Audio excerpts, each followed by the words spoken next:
going back to your building foundations, you're very clear that investing shouldn't come before having solid foundations like cash flow control and an emergency fund.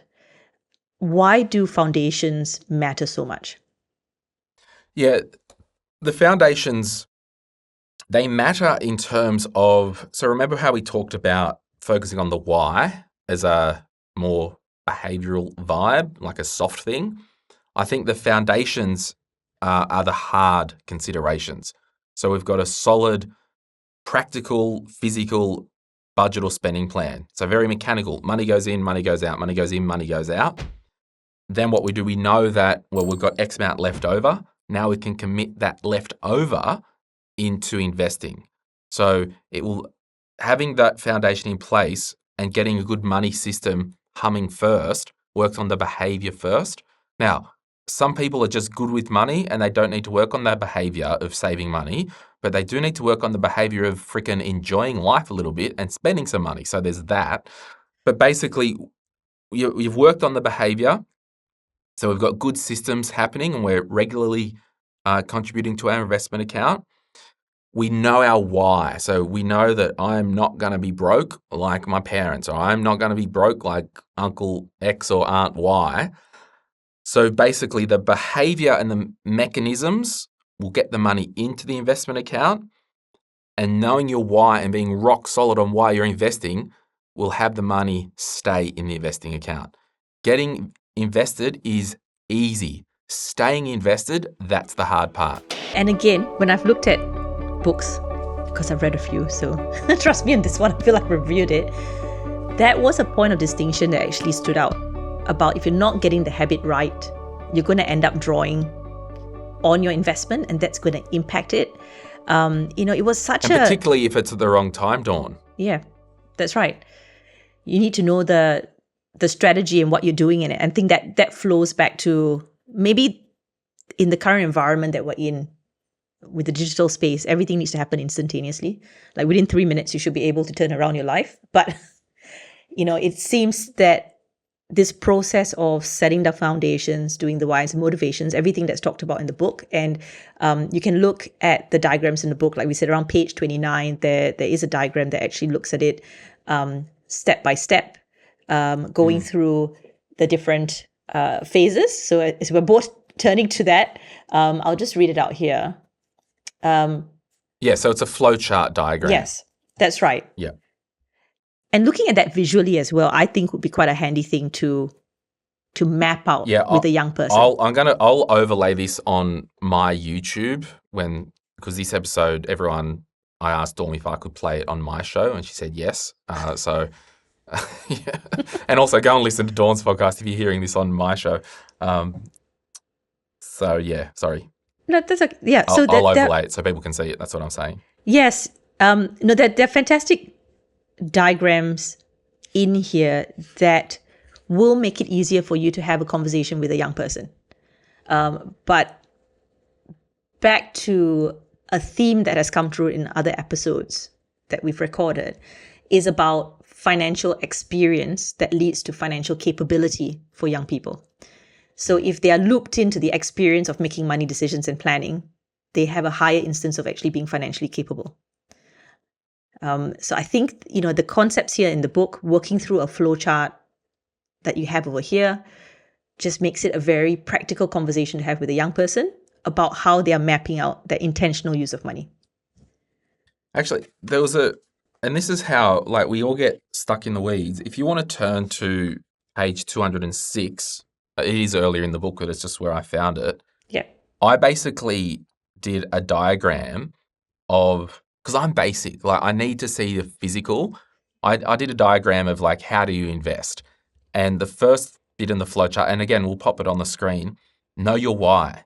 Then solidify your mindset and behavior. Select your investment strategy and ownership structure. Then we'll construct our portfolio. And this is where, people do all this stuff and think, oh, how do I optimize? Well, the next step, continually shovel money into your investments. Next step, get on with your life. The arrow from that goes back to continually shoveling money. It ain't hard. investing works, people don't. That's the problem. See, you should just go around in schools as well and just have a chat that way. So that, my son, when I asked him about what did you, he went through the book just first week of school, so it's been a lot, but he went through the book a little bit. And I will say, one of our live shows in Perth, I saw someone like walking through the lobby of a hotel, dragging someone to my seminar. It was Dawn dragging her child. You see, Glen has kid-friendly Yeah, I don't care. Anyone presentations. can come to my shows. Yeah. Yeah. Look, he was saying that I asked him, questioned him. Okay, so Glenn, I did bribe him. I said that if he finishes the book and presents it to me in a manner where I feel like he's read the book and not try to put it through any AI technology, I will give him some money. So yeah. I did say it, but look, I think it's worth the investment to do that. So I would say to listeners, if you do what you need to do to get them engaged with this book. And he was talking about how you had mentioned that you don't want to be putting everything into one investment strategy necessarily. You're talking about actually separating out, based on the goals. And what we see from people who have gone and done their investing straight up, they've sort of like, okay, the important thing is just to set up investment and then set the investments up. And I think to an extent they are kind of adding to it, but the intentionality bit of connecting that to your goals is what's missing when someone gets in that process. I think this book is helping them take that further with what you can do with those investments. Yeah, and I think, if people want to get rich, and we talk about being rich versus wealthy in the book, if people want to get lots of money, well, let's look at people with quote unquote lots of money and let's see how they got lots of money. Now, carve out inheritances, carve out trust fund kids, carve out all that. But your general Australian who's got a decent income, decent superannuation balance, decent investment portfolio, and some choice in life, well, it's called cause and effect. If you want the effect of being wealthy, well, do the cause that made that effect. So you just work backwards. Like, this crap isn't hard, but we struggle. I mean, it's the same thing.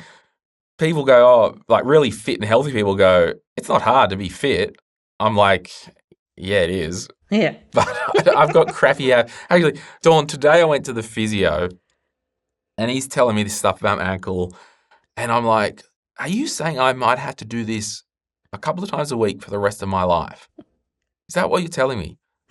And then he went on a tangent to say, oh, no, let's talk about money. And, if you want to be good with money, you've regularly got to work on your stuff because it's better than not having money. And I'm like, it sounds like you're telling me that I do have to do this for the rest of my life. But that instance, I thought, hang on, back up the truck.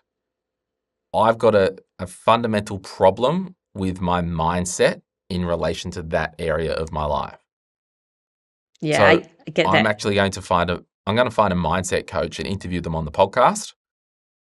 And if they're good, I'll use them myself. That's one way to. I like your approach.